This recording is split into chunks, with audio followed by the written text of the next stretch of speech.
সুপ্রিয় দর্শক ও সুধী, আসসালামু আলাইকুম, শুভ সকাল। সবাইকে অনেক অনেক শুভেচ্ছা এবং আমন্ত্রণ জানাচ্ছি বাংলা ভিশনের সরাসরি স্বাস্থ্য বিষয়ক সম্প্রচার মিডিনোভা ভালো থাকুন অনুষ্ঠানটিতে। দর্শক, আস্তে আস্তে গরম পেরিয়ে বর্ষাকাল এবং বর্ষাকাল পেরিয়ে আমরা এখন শীতের দিকে যাচ্ছি। খুব শীঘ্রই সামনে শীতের মৌসুম শুরু হচ্ছে এবং শীতের কিছুটা আমেজ কিন্তু আমরা এখনই পাচ্ছি। এই সময়টিতে যে বিষয়গুলো ঘটে দেখা যায় যে আমরা অনেক সময় ছোট ছোট জায়গায় দলবদ্ধভাবে হয়তোবা একটু আগুন লাগিয়ে তাপ পোহাচ্ছি বা এই ধরনের বিষয়গুলো ঘটে। গ্রামেও দেখা যায়, শহরেও বিভিন্ন জায়গায় কিন্তু তাকালে দেখা যায় এই বিষয়গুলো। তো সেটা ছাড়াও দেখা যায় যে এই গরম পানি করে গোসল করা বা নানা ধরনের কাজে গরম পানি ব্যবহার করা, এই বিষয়গুলো কিন্তু শীতকালে খুব কমনলি ঘটে থাকে।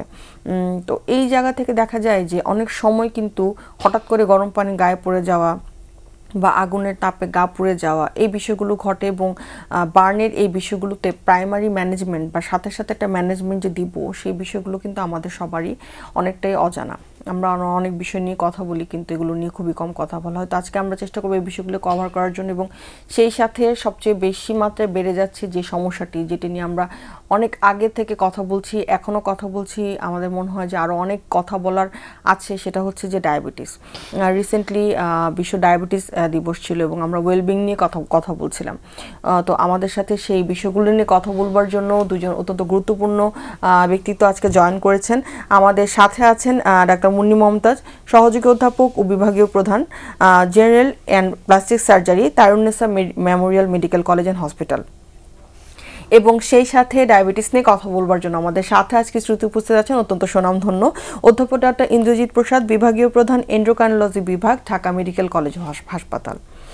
দর্শক, আগুনে পুড়ে যাওয়া বা আগুন পুড়ে গেলে কি করতে হবে বা কি করা উচিত না, এই বিষয়গুলো এবং সেই সাথে ডায়াবেটিক্স যদি হয় আমরা কিভাবে কন্ট্রোল রাখতে পারি বা কমপ্লিকেশনসগুলো হলে সেটাকে আমরা কিভাবে আসলে নিয়ন্ত্রণে রাখতে পারি, সেই চেষ্টা সবারই থাকে। তারপর আরও কিভাবে ভালোভাবে করা যায়, সেই সমস্ত বিষয় নিয়ে আজকে আমরা কথা বলবো এবং আমাদের সাথে কথা বলবার জন্য যারা রয়েছেন তাদের কাছ থেকে আপনারা সরাসরি ফোন করে পরামর্শ নিতে পারেন আমাদের স্ক্রলে দেখানো নাম্বারে।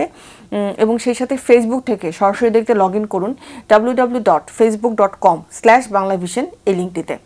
চলুন দর্শক, দেরি না করে আজকে আমাদের আলোচনা শুরু করা যাক। আমি শুরুতেই ম্যাডামকে এবং স্যারকে অনেক ধন্যবাদ জানাচ্ছি আমাদের সাথে আজকে স্টুডিওতে এসে জয়েন করার জন্য। আপনাকে অনেক ধন্যবাদ। ম্যাডামকে দিয়ে একটু শুরু করতে চাচ্ছি। আমরা ফার্স্টে বলছিলাম যে যেহেতু শীতকাল আসছে এবং দেখা যায় যে অনেক জায়গায় ছোট ছোট দলে দলে অনেকে একসাথে কিছু ঝরে যাওয়া পাতা বা কাগজ দিয়ে আগুন লাগিয়ে তাপ পোহানোর চেষ্টা করে। গ্রামেও দেখা যায় এগুলো অনেক ঘটে, কারণ গ্রামের শীতটা আরও আগেই চলে আসে এবং আরও বেশি মাত্রায় থাকে। তো এই জায়গা থেকে যদি আমরা বলি যে হঠাৎ করে যদি আগুনে পুড়ে যায়, অল্প যদি আমরা বলি যে খুবই অল্প মাত্রায় পুড়েছে, সেটার আসলে কি ধরনের মানে প্রাইমারি কেয়ার নিতে হবে? আমরা অনেক বেশি পুড়ে গেলে কি করতে হবে সেটাও আলোচনা করব, বাট যদি ইমিডিয়েট কোনো মেজারমেন্ট আমরা নিতে চাই সেক্ষেত্রে আমরা কি করতে পারি? ধন্যবাদ আপনাকে। আসলে আগুনে পোড়া, পানিতে পোড়া বা যেভাবেই পুড়ে যাক না কেন, ইমিডিয়েটলি হচ্ছে আমাদেরকে কি করতে হবে, তাকে ওই যদি অল্প পড়ে যায় সেই ক্ষেত্রে আমরা অবশ্যই সাথে সাথে সেই পুরা জায়গায় তার স্বাভাবিক তাপমাত্রায় পানি ঢালবো এবং পানিটা তার ঢালবো প্রায় হচ্ছে 20-25 মিনিট, যাতে হচ্ছে তাপটা দিয়ে তার আরও ক্ষত না হয়ে যায়। আর পোড়ার তো হচ্ছে বিভিন্ন ধরন আছে, যেরকম হচ্ছে আগুনে পুড়ে যেতে পারে, পানিতে পুড়ে যেতে পারে এবং হচ্ছে ইলেকট্রিকিউশন হতে পারে, কেমিক্যাল দিয়ে পুড়তে পারে। তো কমনলি শীতকালে আমরা সাধারণত পানিতে পোড়া বা আগুনে পোড়া এই দুইটা বেশি ফেস করে থাকি। আর গরমের টাইমটাতে একটু ইলেকট্রিকিউশন দিয়ে বেশি পোড়ার রোগী আমরা পেয়ে থাকি। যদি পুরা রোগী আমাদের সাথে সাথে তাকে ওই জায়গা থেকে উদ্ধার করতে হবে এবং তাকে ওই জায়গায় স্বাভাবিক তাপমাত্রার পানি ঢালতে হবে অ্যাটলিস্ট 20-30 মিনিট। আর তারপরে তাকে ওই ক্ষত স্থানটা একটা হচ্ছে পরিষ্কার কাপড় দিয়ে ঢেকে অথবা হচ্ছে ওপেনে নিয়ে আসতে হবে। যে কোনো যেই জায়গায় অ্যাক্সিডেন্টটা হয়েছে তার কাছাকাছি যে কোনো ডক্টর কাছে নিয়ে যেতে হবে। সেখানে সে দেখে অ্যাসেস করে তার হসপিটালে ভর্তি করতে হবে বা পরবর্তী কোনো হসপিটালে তাকে শিফট করতে হবে কিনা বা প্রাইমারি ট্রিটমেন্ট দিয়ে তাকে ছেড়ে দিতে পারবে কিনা সেটা সে অ্যাসেস করবে। আমরা এরপর আরও একটু আলোচনা করব, কারণ আরও অনেকগুলো মিথ এবং ফ্যাক্ট আছে যে আগুনে পুড়ে গেলে আমরা কিছু জিনিস ব্যবহার করি, এগুলোকে আসলে ঠিক কিনা এই জায়গাটিতে আমরা আসবো। তার আগে একটু স্যারের কাছে আসছি। স্যার, ওয়ার্ল্ড ডায়াবেটিস ডে থিমটি যেটা ছিল ওয়েলবিং নিয়ে আমরা সেই জায়গাটাতে আসবো আমাদের অনুষ্ঠানের পরের অংশে। শুরুতেই যেহেতু স্যার আপনি আমাদের সাথে আজকে আছেন, আমরা একটু একটু জেনে নিই যে ডায়াবেটিক যে ফ্যামিলিগতভাবে হচ্ছে এবং তখন সবাই ধরেই নেয় যে আমার ফ্যামিলিতে আছে তাহলে আমার অবশ্যই ডায়াবেটিস হবে, এই কথাটি আসলে কতটুকু সঠিক? হ্যাঁ, অনেক ধন্যবাদ। খুবই গুরুত্বপূর্ণ প্রশ্ন যে আসলে ডায়াবেটিস কেন হচ্ছে অথবা এত বেশি ডায়াবেটিস বাংলাদেশে কেন বেড়ে যাচ্ছে, আর ফ্যামিলি হিস্ট্রিটাই বা কেমনভাবে প্রভাব বিস্তার করে। তো ডায়াবেটিস যদি ফ্যামিলিতে থাকে তাহলে কিন্তু সন্তানদের ডায়াবেটিস হওয়ার সম্ভাবনা থাকে। সেটা আমরা যদি স্ট্যাটিস্টিক্যালি বলতে চাই যে বাবা মার মধ্যে যদি একজনের থাকে তাহলে সন্তানদের ডায়াবেটিস হওয়ার সম্ভাবনা থাকে 10% আর যদি বাবা মা দুজনেরই থাকে সেই সম্ভাবনা প্রায় 60%, 60 ভাগে উন্নীত হয়ে যায়। তার মানে এটা একটা অনেক বড় রিস্ক যদি ফ্যামিলিতে অনেক মানুষের ডায়াবেটিস, স্পেশালি বাবা মা দুজনেরই যদি থাকে তাই ডায়াবেটিস হওয়ার সম্ভাবনা খুবই বেশি। সেক্ষেত্রে আমাদের পরামর্শ থাকবে যে যাদের ডায়াবেটিস হয়ে গেছে অলরেডি তারা সন্তানদের এমনভাবে যেন গড়ে তোলেন যে শুরু থেকে একটা ফিজিক্যাল এক্সারসাইজের একটা টেন্ডেন্সি যেন থাকে, বাচ্চারা যেন কোনোভাবে মুটিয়ে যেতে না পারে। কারণ এটা একটা জেনেটিক, দুইটা হিট থাকে কেমন এই ডায়াবেটিস হওয়ার ক্ষেত্রে, একটা হচ্ছে জেনেটিক হিট আর একটা হচ্ছে এনভায়রনমেন্টাল হিট। তার জিনগতভাবে, তার বংশগতভাবে তার ভিতরে জিনটা রয়েছে ডায়াবেটিস ডেভেলপ করার, কিন্তু সে যদি খাওয়া দাওয়া করে এক্সারসাইজ কম করে মোটা হয়ে যায় তাহলে কিন্তু সেকেন্ড হিট চলে আসে এবং তখনই ডায়াবেটিস ডেভেলপ করে। কিন্তু কারো বংশে ডায়াবেটিস আছে কিন্তু উনি যদি এক্সারসাইজ করেন এবং উনি যদি স্লিম থাকেন তাহলে ডায়াবেটিস হওয়ার সম্ভাবনা প্রায় 80% কমানো সম্ভব। সুতরাং অনেক গুরুত্বপূর্ণ একটা ইনফরমেশন। ডায়াবেটিস বংশে থাকলেই যে হবে সেটা কিন্তু আপনি প্রতিরোধ করতে পারেন। এই জায়গাটা থেকে একটু যদি আসি যে সাধারণত ফ্যামিলিতে নেই, কিন্তু দেখা যাচ্ছে আমাদের অনেক সময় অসচেতনতা থেকে ফ্যামিলিতে নেই তাই আমার হবে না, এই ব্যাপারটা অনেকের মধ্যে থাকে।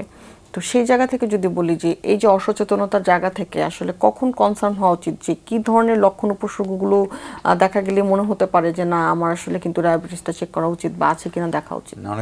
অনেকেই এই কনফিডেন্স ভোগেন যে হ্যাঁ আমার বংশে নাই সুতরাং আমার ডায়াবেটিস হবে না, আমি যা খুশি তাই খেতে পারি আমার। তো যেটা হচ্ছে যে মোটা যারা তাদের কিন্তু ডায়াবেটিস হওয়ার সম্ভাবনা যারা স্লিম তাদের থেকে 10 গুণ বেশি। এটা কিন্তু অনেক বড় একটা রিস্ক ফ্যাক্টর। সো মোটা বলতে আমরা ওজন উচ্চতার অনুপাতকেই বুঝিয়ে থাকি আসলে। ওজন এবং উচ্চতার অনুপাত যদি কারো 27 অথবা তার বেশি হয়ে যায় kg/m², সেক্ষেত্রে ডায়াবেটিস হওয়ার সম্ভাবনা 10 গুণ বেড়ে যায়। তো লক্ষণের কথা যেটা জিজ্ঞেস করলাম, আমাদের দেশে যে ডায়াবেটিসটা হয় মেইনলি 95% ক্ষেত্রে যে ডায়াবেটিস হয় এটাকে আমরা বলে থাকি টাইপ 2 ডায়াবেটিস। তো টাইপ 2 ডায়াবেটিসের কিন্তু বেশিরভাগ ক্ষেত্রে কোনো লক্ষণ প্রকাশ পায় না।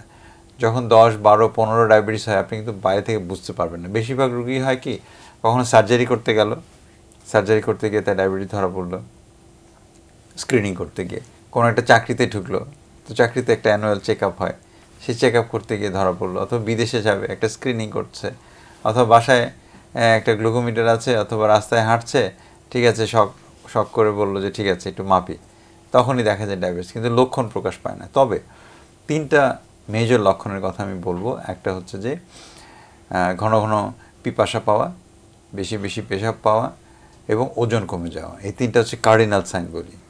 এই 3টার মধ্যে যে কোনো একটা যদি থাকে তাহলে অবশ্যই ডায়াবেটিস স্ক্রিনিং করা উচিত। এবং যদি নাও থাকে, আমি বারবার বলছি যে বাংলাদেশে ডায়াবেটিস হয় টাইপ 2 ডায়াবেটিস, এর কিন্তু বেশিরভাগ ক্ষেত্রে লক্ষণ প্রকাশ পায় না।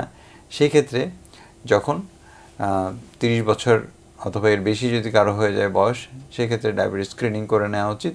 আগে আমরা 40 বছর বলতাম, এখন বলছি 30 বছর। ইভেন যারা মোটা বাচ্চা তাদের আমি এখন 7 বছর বয়সেও পেয়েছি ডায়াবেটিস হয়ে গেছে। জন্মের পরেই এক ধরনের ডায়াবেটিস হতে পারে যেটা টাইপ 1 ডায়াবেটিস, কিন্তু বড়দের ধরনের যে ডায়াবেটিস টাইপ 2 ডায়াবেটিস, বাচ্চারা যখন মোটা হয়ে যেতে থাকে তখন কিন্তু অল্প বয়সে ডায়াবেটিস ডেভেলপ করে যায়। এবং এটাই আসলে অ্যালার্মিং ব্যাপার। বাচ্চারা কোমল পানীয় খাচ্ছে, হাঁটাহাঁটি কম করছে, টিভি দেখছে, মোবাইল খেলছে, ফাস্টফুড খাচ্ছে অনেক বেশি। হ্যাঁ ফাস্টফুড খাচ্ছে, মাঠে না খেলে মোবাইলে খেলছে। যেমন সেদিন এক পেশেন্টকে জিজ্ঞেস করলাম তুমি কতক্ষণ খেলাধুলা করো, কি খেলো, বলে যে আমি ক্রিকেট খেলি। আমি কতক্ষণ খেলো, বলে যে যতক্ষণ চার্জ থাকে ততক্ষণ খেলি। মানে মোবাইলে যতক্ষণ চার্জ থাকে সে ততক্ষণ খেলে। তো এই হলো এখনকার অবস্থা। তো এটাই এনকারেজ করবো আমরা ডায়াবেটিস প্রিভেনশনের জন্য আসলে অনেক এক্সারসাইজ। গুরুত্বপূর্ণ ইনফরমেশন। আমি আবার মুনি ম্যাডামের কাছে ফেরত আসছি। ম্যাডাম, অনেক সময় দেখা যায় যে যখন পুড়ে যায় অনেকে বলে যে যে আলু দিতে হবে, ডিমের সাদা অংশ বা পেস্ট, এই ধরনের বিষয়গুলো দিতে বলা হয়। তো এই জায়গা থেকে আসলে একটু যদি আমাদেরকে একটু ক্লিয়ার করা যায় যে এইগুলোকে আসলে আমরা দিতে পারবো কি না। ধন্যবাদ। আসলে এই জিনিসগুলো অ্যাপ্লাই করে নিয়ে আসে আমরা অনেক রুগী পাই যে ডিম লাগিয়েছে, পেস্ট লাগিয়েছে বা বরফও অ্যাপ্লাই করে। তো আমি বলবো যে এই জিনিসগুলো অবশ্যই লাগানো উচিত না, এগুলো বরঞ্চ ভালো করার থেকে ক্ষতি করছে বেশি। ঠিক আছে, আমাদের যেটা করতে হবে, বার্নের যে অংশটি হয়েছে সেই অংশটিতে স্বাভাবিক তাপমাত্রার পানি দিব। মানে নরমাল যে টেম্পারেচার, সেটা আমরা বরফও দিব না। বরফও এক ধরনের পুড়ে ফেলে, সেটাকে বলে ফ্রস্ট বাইট, যেটা অন্য দেশে হয়। যেহেতু আমাদের এখানে আইস পড়ে না, আমরা সেটা জানি না। সো অন্য কান্ট্রিগুলোতে হয়, এই ধরনের ইনজুরি হয়। সো আমাদেরকে ওই জায়গাতে ক্ষত জায়গায় আমরা কখনোই ডিম বা পেস্ট এগুলো অ্যাপ্লাই করবো না, সেখান থেকে বরঞ্চ ইনফেকশন হওয়ার চান্স বেশি থাকে। এই জিনিসগুলো অ্যাপ্লাই করা মোটেই ঠিক না। সেখানে আমরা স্বাভাবিক টেম্পারেচারের পানি অ্যাপ্লাই করব এবং তারপরে যদি সেটা নিয়ে যাব ডক্টরের কাছে, তিনি বার্ন ড্রেসিং করে দিবেন প্রয়োজন অনুযায়ী, যে যতটুকু পুড়ে গিয়েছে তার ডিপনেসটা কতটুকু, সেই অনুযায়ী অ্যাসেস করে তারপরে সেটা ড্রেসিং করা হবে। ড্রেসিং করে দিবেন। আমরা যদি একটু বলি যে গরম পানি থেকে পুড়ে যাওয়া একরকম, আরেকটা দেখা যাচ্ছে যে ডিরেক্ট আগুনে পুড়ে যাওয়ার যে বিষয়টিতে, সেই জায়গাটিতে আসলে আমাদের কি করা উচিত? এই দুই জায়গা থেকে একইভাবে আমাদের মানে প্রাথমিক চিকিৎসাটা দেওয়া উচিত কিনা? হ্যাঁ, ধন্যবাদ আপনাকে। অবশ্যই পুড়ে যাওয়ার প্রাথমিক চিকিৎসা মোটামুটি সেম, যে ক্ষত স্থানের চিকিৎসা যে অংশটা সাধারণত দেখা যায় যে আগুনে পুড়ে গেলে আমরা বলি ডিপনেসের উপর নির্ভর করে সুপারফিশিয়াল বার্ন হয়। আর আগুনে যদি পুড়ে যায় সেটা মিক্স টাইপের বার্ন, সেটা সুপারফিশিয়ালও হতে পারে, ডিপও হতে পারে। এটা ডিপেন্ড করবে কতখানিক তার টেম্পারেচারটা, কত সময় ধরে ওই জায়গাটাকে ক্ষত করেছে। এখন প্রাইমারি যে চিকিৎসাটা, সেটা যারা সাধারণ জনগণ করবে সেটা সেম, দুই ধরনের পোড়া ক্ষেত্রেই সেম। কিন্তু আমরা অ্যাসেস করে দেখি আসলে তার পোড়াটার সুপারফিশিয়াল বার্ন না ডিপ বার্ন। সুপারফিশিয়াল বার্ন সাধারণত দেখা যায় যে ড্রেসিং বা চিকিৎসার মাধ্যমে, মেডিসিন প্লাস হচ্ছে ড্রেসিং, রেগুলার ড্রেসিংয়ে সেটা ভালো হয়ে যায়, হিল হয়ে যায়। ডিপ বার্নে সাধারণত দেখা যায় যে সেটা ক্ষতটা শুকায় না ড্রেসিংয়ের পরে, তার পরবর্তীতে একটা সার্জারির প্রয়োজন পড়ে। এই সার্জারির জায়গাটাতে একটু ম্যাডাম আসতে চাচ্ছিলাম যে বার্নের যে ইউনিটগুলো আসলে আমাদের দেশের প্রেক্ষাপটে আমরা যদি বলি যে বার্ন ইউনিট খুবই কম সংখ্যক আছে। সাধারণত যে কোনো ধরনের বার্ন নিয়ে তো আমরা ঢাকা মেডিকেলে আসলে যেতে বলা হয় বা রেফার করা হয়। তো সেই জায়গা থেকে কি আমরা মানে এরকম কোনো সেন্টার কি আছে কিনা যে শুধু ওখানে গেলেও আমরা এই ট্রিটমেন্টগুলো পেতে পারি, বা গ্রামাঞ্চলে যদি সেটা হয় তখন আসলে কিভাবে আমরা রেফার করি তাদেরকে? ধন্যবাদ আপনাকে। আসলে বার্ন সেন্টার, যেটা আমাদের বার্ন সেন্টার আছে, জাতীয় burn and plastic surgery centre, আর তার আগে মেইন সেন্টার ছিল ঢাকা মেডিকেল কলেজ হাসপাতালের হচ্ছে বার্ন ইউনিট। আর সারা বাংলাদেশে মেডিকেল কলেজগুলোতে বার্ন ইউনিট আছে, সেটা সরকারি এবং বেসরকারি সব জায়গাতে। কিন্তু হয়তো বা আমাদের প্লাস্টিক সার্জনের সংখ্যা কম থাকাতে হয়তো বা সব জায়গায় ডক্টর ফ্যাসিলিটিস নেই। কিন্তু তারপর আমরা আশাবাদী আমাদের প্লাস্টিক সার্জনের সংখ্যা বাড়ছে। তো যেটা বলছেন যে বার্ন ইউনিটের, যেটা শুধুমাত্র বার্ন ইউনিটে না, যে কোনো ডক্টরই এই প্রাইমারি ট্রিটমেন্টটা জানে। তার পরবর্তীতে তাকে কত পার্সেন্ট বার্ন হয়েছে, তারপরে তাকে কোথায় রেফার করতে হবে, কোন সেন্টারে তার পরবর্তী চিকিৎসা হবে, সেটা সেই ডক্টরই সে রোগীদেরকে বলে দিতে পারবে। আর গ্রাম অঞ্চলে সাধারণত দেখা যায় যদি হচ্ছে একটা ইউনিয়ন পর্যায়ে হলো, তারপরে তাকে থানা হেলথ কমপ্লেক্সে প্রথমে নিয়ে যাবে। সেখানে যদি তার চিকিৎসাটা তারা করতে পারে according to percentage of burn, তার পরবর্তীতে যদি মনে করে না এই রোগী এখানে রাখলে চিকিৎসা সম্পন্ন হবে না, তাহলে তারা টার্সিয়ারি সেন্টারে পাঠাবে। সেখানে থেকে যদি প্রয়োজন মনে করে তাহলে তারা ঢাকাতে রেফার করে দিবে। আমরা এই প্লাস্টিক সার্জারিটা আসলে কিভাবে ওই বার্ন পেশেন্টদেরকে কতটুকু আসলে সেভ করতে পারে বা কিভাবে করতে পারে সেটা নিয়ে জানবো। এবং যদি বার্ন পেশেন্টটাকে আনট্রিটেড রাখা হয়, যে চিকিৎসা না দেওয়া হয় ঠিকমতো, সেই কমপ্লিকেশন সম্পর্কেও জানবো। তার আগে একটু স্যারের কাছে আসছি যে সাধারণত স্যার দেখা যায় আমাদের দেশের প্রেক্ষাপটে যদি আমরা বলি, দুটি গুরুত্বপূর্ণ বিষয় ডায়াবেটিসে কাজ করে। একটা হচ্ছে যে অ্যাওয়ারনেসের অভাব, যে তার ডায়াবেটিস হয়েছে কিনা সে জানে না, এবং যখন ধরা পড়ে তখন দেখা যায় যে অনেক বেশি মাত্রা ডায়াবেটিস তার হয়ে আছে। এটা একটা, যেটা আমরা কথা বললাম। সেটার সাথে আরেকটা ব্যাপার হচ্ছে কি যে আনকন্ট্রোলড, মানে ডায়াবেটিস আছে জানে কিন্তু তারপর সেটাকে নিয়ন্ত্রণ করতে পারছে না। তো এই যে অনিয়ন্ত্রিত ডায়াবেটিসটা যদি থাকে তার, সেক্ষেত্রে কি ধরনের কমপ্লিকেশনসগুলো হতে পারে? হ্যাঁ, আপনি ঠিকই বলেছেন। আসলে ডায়াবেটিস হয়ে যাওয়ার পরেও যেটা হয় যে কন্ট্রোল করাটা অনেক সময় খুব ডিফিকাল্ট হয়ে যায়, এবং খুবই পরিতাপের বিষয় যে বাংলাদেশে যাদের ডায়াবেটিস আছে তাদের শতকরা 50 ভাগই আমরা জানি না যে আমাদের ডায়াবেটিস আছে, ভেতর ভেতর ডায়াবেটিসটা ক্ষতি করছে, এবং যারা জানি তাদেরও মাত্র 13% কন্ট্রোলে, 87%ই আনকন্ট্রোলড। সো এটা নিয়েও অনেক কাজ করতে আসে, সেজন্য আমরা প্রতি বছর ডায়াবেটিস দিবস পালন করি। তো এখানে অ্যাওয়ারনেসটাই মূল, এবং লাইফস্টাইল মডিফিকেশনটাই আসলে মূল চালিকা শক্তি হিসেবে কাজ করে। ওষুধ তো আসলে ডাক্তারও আছে, বিশেষজ্ঞ আছে, ফার্মেসিও আছে, ঔষধও আছে, পেশেন্টও আছে, কিন্তু মাঝখানে কোনো একটা যোগসূত্র মিসিং, সেজন্যই আসলে এই ডায়াবেটিসটা কন্ট্রোল হয় না। তো সেখানে মেইনলি আসলে লাইফস্টাইল মডিফিকেশানটা ইম্পর্ট্যান্ট, এবং যে মডার্নাইজেশন অফ দ্য প্যাটার্ন, চিকিৎসার যে প্যাটার্নগুলো রয়েছে, সেগুলো যে আধুনিক যে চিকিৎসাগুলো রয়েছে সেগুলো আসলে অ্যাপ্লাই করার জরুরি হয়ে যায়। যেমন হচ্ছে যে কাকে আমরা ওষুধ দিচ্ছি, ওষুধের কারণে হয়তো অনেকে মোটা হয়ে যাচ্ছে, ডায়াবেটিসের ওষুধের কারণে যত মোটা হচ্ছে ইনসুলিন রেজিস্ট্যান্স তত বাড়ছে, এবং দেখা যাচ্ছে যে ওষুধগুলো কাজ করতে পারছে না। সেজন্য যত মডার্নাইজ যত ট্রিটমেন্ট আছে যেগুলো ডায়াবেটিসও কমাবে, পাশাপাশি আমাদের কিডনির ফেলিয়ারের সংখ্যা কমাবে, আপনার হার্ট অ্যাটাক কমাবে, আমার ব্রেন স্ট্রোকের পরিমাণ 30-40% কমিয়ে দিবে, ওজন কমাবে, এই ধরনের অনেক আধুনিক চিকিৎসা রয়েছে। তো সেগুলো আমরা অ্যাডপ্ট করতে পারছি না, আমরা ট্র্যাডিশনাল চিকিৎসায় রয়ে যাচ্ছি, সেটা একটা বিষয়। প্লাস হাঁটাহাঁটি, ডায়েট কন্ট্রোল, এগুলো আসলে পেশেন্টরা প্রথমে শুরু করে, তারপরে দেখা যায় যে আর কন্টিনিউ করে না। সবসময় একটা মোটিভেশনটা আসলে খুব জরুরি, অ্যাওয়ারনেসটা, মোটিভেশনটা, এটার অভাবেই আসলে শেষ পর্যন্ত আমরা ডায়াবেটিসটা কন্ট্রোল করতে পারি না অনেক পেশেন্ট। স্যার এখানে একটা প্রশ্ন অনেক সময় অনেকের বারবার এই ধরনের ইয়েটা থাকে যে অনেকে বলেন যে আমি ওরাল ডায়াবেটিক ড্রাগ খেতাম, সময়ের সাথে দেখা গেছে যে আমাকে এখন ইনসুলিন নিতে হচ্ছে। তো ইনসুলিন নেওয়ার বিষয়টিতে অনেকে আসলে ভীতি থাকে, এবং অনেকের প্রশ্ন থাকে যে আমি যদি আমার লাইফস্টাইলটাকে মডিফিকেশন করি বা প্রপার নিয়ম মেনে চলি, তাহলে কি আমি ইনসুলিন থেকে আবার ওরাল ড্রাগে আসতে পারবো কিনা? না, এটা খুবই গুরুত্বপূর্ণ প্রশ্ন যে ইনসুলিনের ভীতি সবার মধ্যে কাজ করে, এবং এটাও মানুষ মনে করে যে একবার যদি ইনসুলিন নিই তাহলে আর আমি মুখে খাওয়া ট্যাবলেট খেতে পারবো না। আমি ছোট কয়েকটা এক্সাম্পল দিই, তাহলে জিনিসটা ক্লিয়ার হবে। সাপোজ কারো প্রেগনেন্সি হচ্ছে, প্রেগনেন্সিতে আমরা মুখে খাওয়ার ওষুধ দিই না।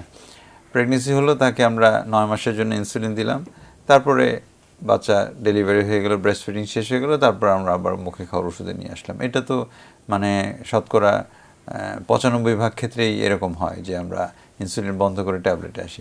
কারো ট্যাবলেটে ডায়াবেটিস কন্ট্রোল আছে, তার দেখা যাচ্ছে যে একটা গলব্লাডার অপারেশন হবে, সাময়িকভাবে আমরা গলব্লাডার অপারেশন করার আগ থেকে শুরু করে ক্ষতটা শুকানো পর্যন্ত আমরা ইনসুলিন দিচ্ছি, লাইক 2 সপ্তাহ 3 সপ্তাহ ইনসুলিন দিয়ে আবার তাকে কিন্তু আমরা ট্যাবলেটে দিচ্ছি।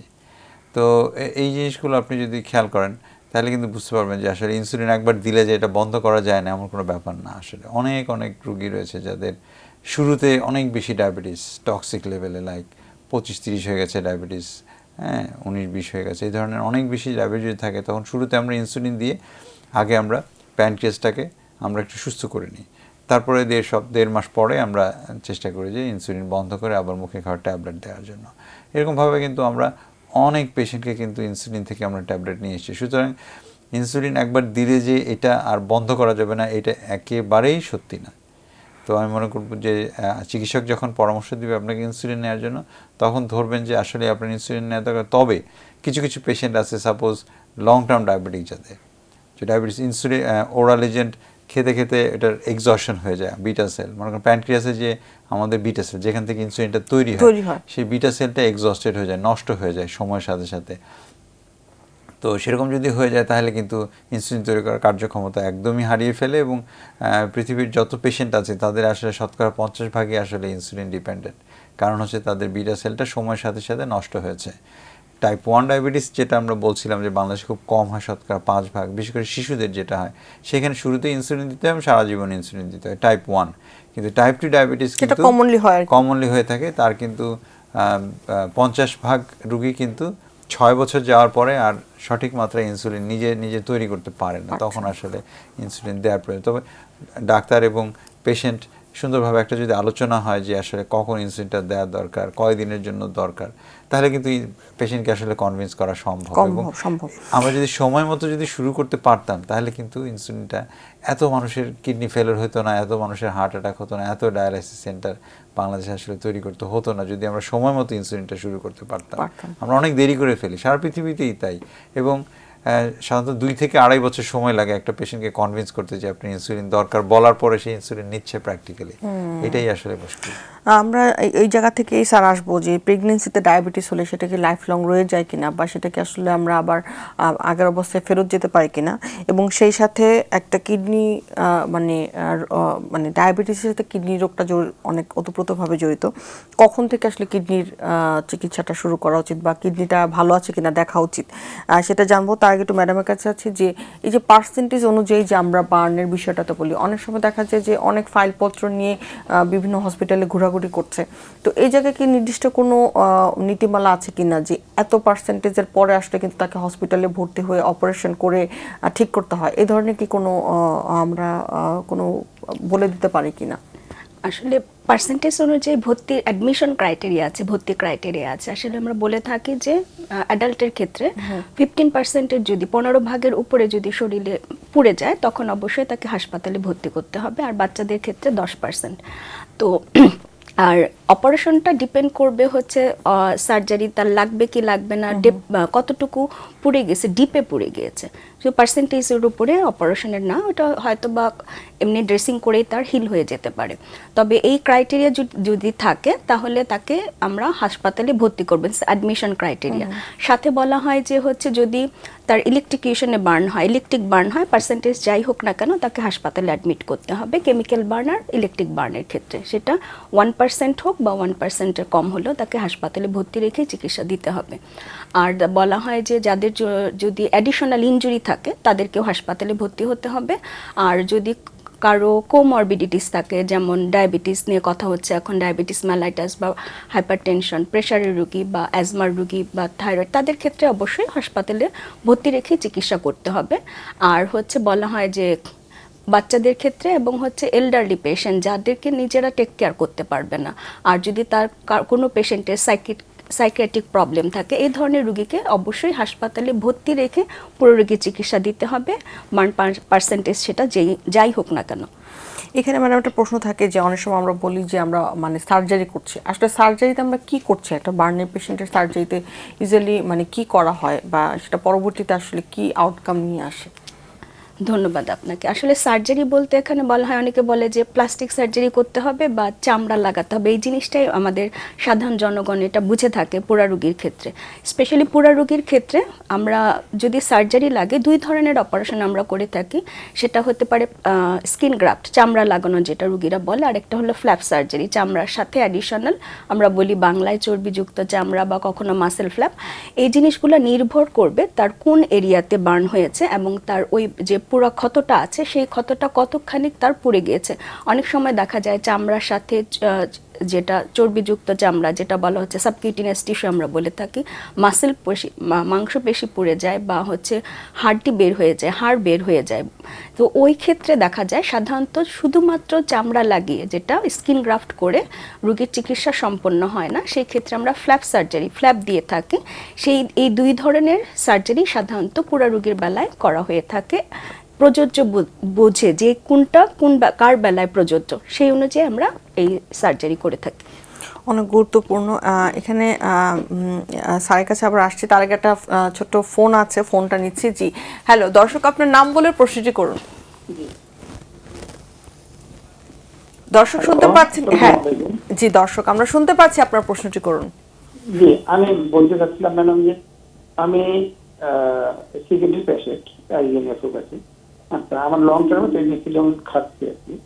তো প্রায় 1.5 মাস খাওয়ার পরে আমার ডেভেলপ করছে ডায়াবেটিস, মানে আমার ডায়াবেটিস আগে ছিল না। তো এখন দেখা যায় 3 বেলায় ইনসুলিন নিতে হচ্ছে। তো খাবার পরেই বেশি থাকে, 12, 13, 14, ফাস্টিং এ 7-8 থাকে, কিন্তু এটা কন্টিনিউ যতদিন, এখন 10 আজকে থেকে স্টার্ট হবে, এটা আমার 60 থেকে শুরু করে 10 পর্যন্ত চলে আসছে। এখন এটা কি আসলে এই যে ডেভেলপটা হয়েছে আমার, যে এখন সুগার লেভেলটা বৃদ্ধি হচ্ছে, সেটা কি পার্মানেন্ট থাকবে নাকি এটা আমার টেম্পোরারি আমি একটা সম্পূরক প্রশ্ন করতে চাই আপনাকে। আপনার কি ট্রান্সপ্লান্ট হয়েছে কিডনি? না না না না, আমি এখনো আমার ইজিএফআর 19 19 আছে না? ওকে। তো আপনাকে যেহেতু স্টেরয়েড খাওয়া লেগেছে, তো এটা আমার প্রোটিন যাচ্ছিল 3+, এখন এগুলো প্রোটিনটা 1+ চলে আসছে, আরবিসি যাচ্ছিল, আরবিসি যাচ্ছিল, আরবিসি সেটাও কমে বুঝতে আসছে। পেরেছি বুঝতে পেরেছি প্রোটিনটাকে কন্ট্রোল করার জন্য এটা আমাকে জি বুঝতে পেরেছি আপনাকে, আপনার সমস্যাটা আমি বুঝতে পেরেছি যে আপনার আসলে ডায়াবেটিস ছিল না, কিন্তু আপনার ঔষধের পার্শ্ব প্রতিক্রিয়ার কারণে আপনার ডায়াবেটিস ডেভেলপ করেছে এবং আপনার জিএফআর 19% আছে। তো আসলে প্রেডনিসোলোন বন্ধ করার পরে এটাই এক্সপেক্টেড যে আপনার ডায়াবেটিস আবার নর্মাল লেভেলে ফেরত যাবে, কিন্তু আপনার যেহেতু সিকেডি রয়েছে কেমন, তা আপনার কিন্তু ডায়াবেটিস হওয়ার একটা সম্ভাবনা থাকবে। তো যেহেতু সিকেডিতে আমাদের অনেক ওয়েস্ট প্রোডাক্ট জমে যায় এবং ওয়েস্ট প্রোডাক্ট জমার কারণে দেখা যায় যে অনেক সময় আমাদের ইনসুলিনের প্রতি সংবেদনশীলতা কমে যায়, যার ফলে মানুষের কিন্তু ডায়াবেটিস হওয়ার সম্ভাবনা থাকে। সেজন্য যদিও আপনার কোনো ওষুধ লাগবে না, প্রেডনিসোলোন বন্ধ করার পরে আপনার সুগার নর্মাল হয়ে যাবে, কিন্তু তারপরেও আপনাকে ভবিষ্যতে যেন ডায়াবেটিস না হয় তার জন্য কিন্তু আপনাকে হাঁটাহাঁটি করতে হবে, খাওয়া দাওয়া নিয়ন্ত্রণ করতে হবে। নিশ্চয়ই আপনি কিডনির স্পেশালিস্ট আপনাকে কিছু খাবারের তালিকা দিবেন, হয়তো ডায়াবেটিসের জন্য ডায়াবেটিস ডাক্তার দেখে থাকলে উনি হয়তো খাবারের তালিকা দেবেন, ওগুলো মেনটেন করেন এবং আপনি হাঁটাহাঁটি করলে আপনি কিন্তু সব দিক থেকে বেনিফিটেড হবেন, আপনার কিডনির দিক থেকেও এবং জটিলতা প্রিভেনশনের দিক থেকেও, আর এদিকে ডায়াবেটিস প্রিভেনশনের দিক থেকে কিন্তু আপনি অনেক দূর এগিয়ে যাবেন। তো আপনার চিন্তিত হওয়ার কোনো কারণ নাই, আপনার আসলে কোনো মেডিসিনের প্রয়োজন নাই। প্রেডনিসোলোন বন্ধ করলে আপনার ডায়াবেটিস নর্মালে ফেরত যাবে। এই কানেকশানে আমি একটা বলে রাখি, সেটা হচ্ছে যে ডায়াবেটিস হওয়ার যে কারণগুলো আছে তার মধ্যে কিন্তু একটা এই ওষুধ। তো উনি তো একটা প্রয়োজনে খেয়েছেন দর্শক, সেটা হচ্ছে যে প্রেডনিসোলোন খেয়েছেন ওনার কিডনি সমস্যার সমাধান করার জন্য, কিন্তু অনেকে আমরা বাতের জন্য, শ্বাসকষ্টের জন্য, মোটা হওয়ার জন্য, রং ফর্সা করার জন্য স্টেরয়েড জাতীয় ওষুধ ব্যবহার করে থাকি এবং এটা যদি 7 দিনের জন্য শ্বাসকষ্টের জন্য রুগী দেন, ডাক্তার দেন, তাহলে দেখা যায় যে সেটা আমরা দিনের পর দিন ব্যবহার করতে থাকি। হ্যাঁ, তো এই ধরনের স্টেরয়েড ব্যবহার করার কারণে কিন্তু মানুষের ডায়াবেটিস ডেভেলপ করে, সেটা খেয়াল রাখতে হবে। অনেক ওষুধের সাইড এফেক্ট হিসেবে হয় এটা আমাদের মনে রাখতে হবে যে ওষুধ কিন্তু সবসময় যে ভালো করে তা কিন্তু না, প্রত্যেকটা ওষুধই কিন্তু একটা কেমিক্যাল, এগুলো কিন্তু সবজি না, সুতরাং এটা ডাক্তারের পরামর্শ ছাড়া লং টার্ম না খাওয়াই ভালো। অনেক ধন্যবাদ স্যার, এবং ম্যাডামের কাছে আবার আসবো। আমাদের একটা ছোট্ট বিরতি আছে, বিরতির পর এসে আমরা আমাদের বাকি যে গুরুত্বপূর্ণ আলোচনাগুলো আছে সেগুলো করব। এই জায়গাতে একটা ছোট বিরতি নিচ্ছি। সুপ্রিয় দর্শক, মেডিনোভা ভালো থাকুন অনুষ্ঠানটির এই পর্যায়ে সময় হয়ে এসেছে ছোট্ট একটি বিরতিতে যাবার। বিরতির পর ফিরে আসছি, থাকবেন আমাদের সাথেই।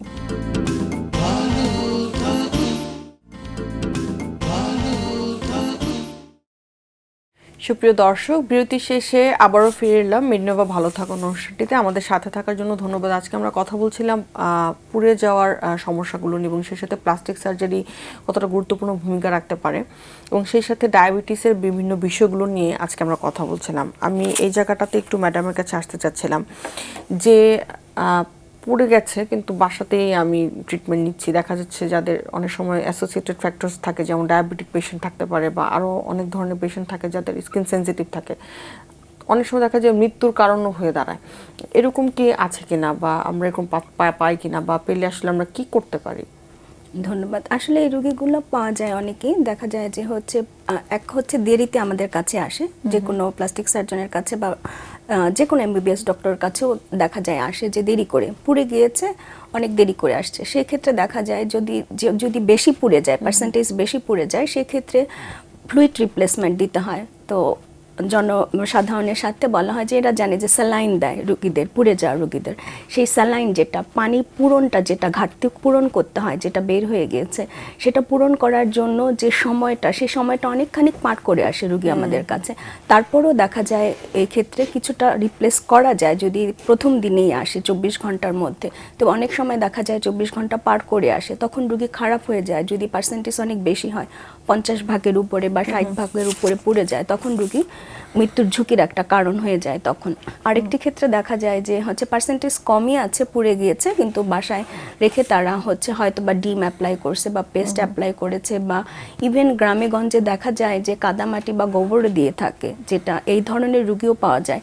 সো বা কবিরাজের কাছ থেকে কিছু অ্যাপ্লাই করেছে সেই ক্ষেত্রে দেখা যায় যে যে বার্নটা সুপারফিশিয়াল ছিল সেটি ডিপ বার্নে কনভার্ট হয়ে গিয়েছে, এবং সেই ক্ষেত্রে দেখা যায় যে পরবর্তীতে অপারেশনের দরকার হয়। আবার অনেক ক্ষেত্রে দেখা যায় যে না, সুপারফিশিয়াল বার্নটাই শুকিয়ে গিয়েছে এবং তারা ঠিকমতো চিকিৎসা নেয়নি, সেক্ষেত্রে দেখা যায় যে বিকলাঙ্গতা ডেভেলপ করে। কারো যদি জয়েন্টের উপরে পড়ে যায় সেক্ষেত্রে ওইখানে টান ধরে ওই জায়গার বাঁকা হয়ে যায়। তো এটা আমরা বলে থাকি মেডিকেলের ভাষায় কন্ট্রাকচার, তো কন্ট্রাকচার ডেভেলপ করে। এই টাইপের রুগীগুলো পরবর্তীতে ওই বিকলাঙ্গতা কারেকশনের জন্যও আসে। এই সমস্যাগুলোই সাধারণত দেখা যায় যে, আর মৃত্যুর ঝুঁকি তো আছেই, বাসায় রেখে তো রুগী বেশি পুড়ে গিয়েছে, চিকিৎসা দিয়েছে, মারা গিয়েছে, অথবা অনেক দেরি করে এসছে, তখন চিকিৎসা দেওয়ার পরেও রুগীকে সেভ করা যায়নি, যেহেতু অনেক বেশি পুড়ে গিয়েছে। ওই জায়গাটা থেকে আসবো যে আসলে আমাদের কিভাবে প্রতিরোধ করা যেতে পারে বা আমরা কি করতে পারি, যেহেতু এই বিষয়গুলো সামনে হয়তো বা শীতটা আরো বেশি আসে। একজন দর্শক আছেন, আমরা ফোনটি নিয়েছি। জি হ্যালো দর্শক, আপনার নাম বলে প্রশ্নটি করুন। জি, আমার খাবার আগে ডায়াবেটিস আপনার 12-13 এরকম থাকে, খাবার পরে ডায়াবেটিস আপনার 15-16-17 এরকম উঠে যায়। তো এটা আমি আবার আপনার ইনসুলিন নেই, রেগুলার নেই না, মানে কমানোর জন্য মাঝে মধ্যে নিয়ে আবার স্টপ করে দিই যখন 8-10 চলে আসে। তো আমি চিন্তা করি ইনসুলিনটা দেওয়ার জন্য নিলেই ভালো হবে নাকি আপনার আমার ওষুধ খাইতে ভালো হবে, কোনটাতে ভালো হবে? আপনার ডায়াবেটিস কতদিন থেকে, আপনি কি বলতে পারবেন কত বছর ডায়াবেটিস? হ্যাঁ, ডায়াবেটিস 1 বছর, আমার বয়স 35, বললাম মাত্র 1 বছরের ডায়াবেটিস। আপনার ওজন কত? ওজন 88। আচ্ছা আচ্ছা, অনেক ধন্যবাদ। আপনার 1 বছরের ডায়াবেটিস, আপনার ওজন 88। তো আমরা যেটা বুঝতে পারছি এখান থেকে যে আসলে আপনার ডায়াবেটিসটা হয়েছে আপনার ওজন বেশি হওয়ার জন্য, এবং আপনি যদি কন্টিনিউয়াস ইনসুলিন নিতে থাকেন তাহলে কিন্তু আপনার ওজন আরও বাড়বে, এবং 88 থেকে আস্তে আস্তে বাড়তে বাড়তে 100 কেজি হতে পারে। সুতরাং যেটা আমরা আলোচনা করছিলাম যে আপনার মতো অল্প দিনের ডায়াবেটিস যারা, তাদের ডায়াবেটিস নিয়ন্ত্রণের জন্য কিন্তু আরও অনেক আধুনিক পদ্ধতি এসছে। আপনি নিজে নিজে ইনসুলিন নেন, আবার সুগার কন্ট্রোল হলে আবার বন্ধ করে দেন, আবার বাড়লে আবার নেন। সেটা থেকে আমি বলবো যে আপনার নিকটস্থ একজন এন্ডোক্রিনোলজিস্ট, আমি জানি না আপনার বাড়ি কোথায়, প্রত্যেকটা এরিয়াতেই দেখবেন যে ডায়াবেটিস এবং হরমোন বিশেষজ্ঞ রয়েছেন, তাদের সাথে কথা বলে বেসিক্যালি ডায়াবেটিসের কিছু ওষুধ আছে যেগুলো ওজন কমায়, কিছু ওষুধ আছে ওজন মেনটেন করে, কিছু ওষুধ আছে ওজন বাড়ায়। ইনসুলিন কিন্তু ওজন বাড়ানোর গ্রুপের মধ্যে।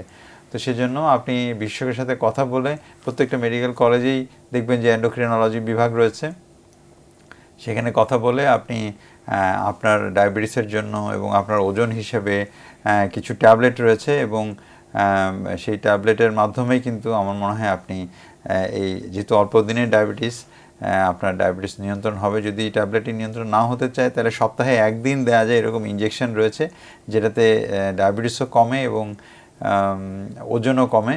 সেটার কম্বিনেশন আমার মনে হয় আপনি আপনার নিকটস্থ চিকিৎসকের সাথে কথা বললে এটা সমাধান পাবেন। কিন্তু মাঝে মাঝে ইনসুলিন নিলাম আবার বন্ধ করে দেন না, এটা আমার মনে হয় ঠিক হচ্ছে না। আপনাকে অনেক ধন্যবাদ প্রশ্ন করার জন্য। স্যারের কাছে যে একটা প্রশ্ন করতে চাচ্ছিলাম যে অনেক সময় প্রেগনেন্সিতে দেখা যাচ্ছে ডায়াবেটিস ডেভেলপ করছে এবং অনেক সময় এটা রয়ে যায়, কিন্তু এটা কি সম্ভব কি না যে আবার ডায়াবেটিসের পূর্ব অবস্থায় ফেরত আসার জন্য, ডায়াবেটিস ফ্রি অবস্থায় ফেরত কি আসে কিনা? হ্যাঁ, এটা তো খুব গুরুত্বপূর্ণ প্রশ্ন বলেছেন যে প্রেগনেন্সিতে যারা ট্রু জিডিএম যেটাকে বলি, প্রেগনেন্সি ডায়াবেটিস, যেটা সাধারণত দেখা যায় যে 3 মাসের পর থেকে শুরু হয়, মেইনলি 24 থেকে 28 সপ্তাহে এই ডায়াবেটিসটা হয়, এদের কিন্তু শতকরা 33 ভাগ হচ্ছে যে ডায়াবেটিস রয়ে যায়, 33 ভাগ হচ্ছে যে প্রি ডায়াবেটিস রেঞ্জে থেকে যায়, মানে ডায়াবেটিস অল্প অল্প ডায়াবেটিস, বর্ডার লাইন ডায়াবেটিস যেটাকে আমরা বলি, আর 33 ভাগ পুরোপুরি নির্মূল হয়ে যায়। তবে নির্মূল হয়ে গেলেও ভবিষ্যতে কিন্তু এদের অনেকেরই আসলে ডায়াবেটিস হওয়ার সম্ভাবনা থাকবে।